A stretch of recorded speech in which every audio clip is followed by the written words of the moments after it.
have one process issue to bring up with you, and then just one question. First of all, Congress has appropriated money. You don't have the authority to impound it.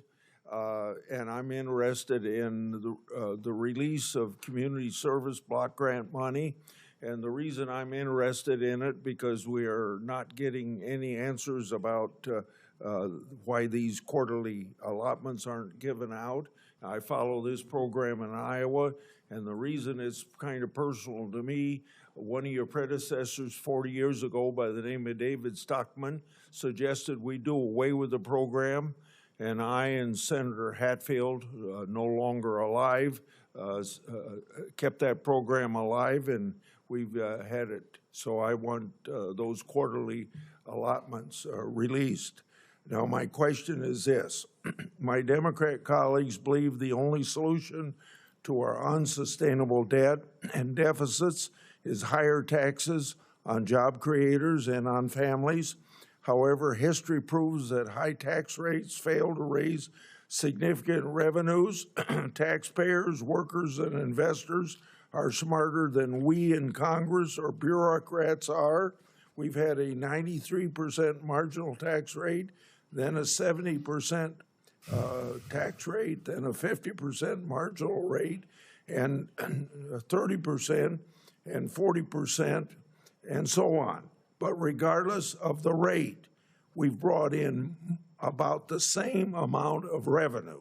And I have a chart that shows that. And on the other side of the ledger, federal spending is at levels that we've never seen outside of war and recession, and is still growing. The first question is, isn't it true that our fiscal imbalance is primarily a spending problem, not a revenue problem? And then let me give you the second part of it. How is this administration working to rein in the bloated federal spending? Yes, Senator, thank you for the question. It is a spending problem. If you look at our post-war average, revenues has been about 17% of GDP. We will be at 18.3% under this budget on average. If you look at the post-war average, it's about 18, 19% for spending, and yet we've been over 20%, 22% at times as a percentage of GDP for spending. And so spending is the problem.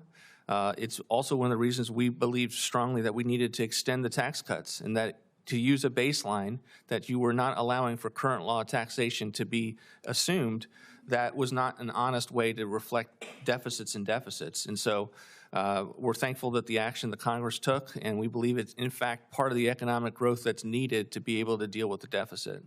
Okay, thank you for your courtesy. Thank you. Senator Murray. Thank you. Support journalism you trust. Support PBS News. Donate now, or even better, start a monthly contribution today.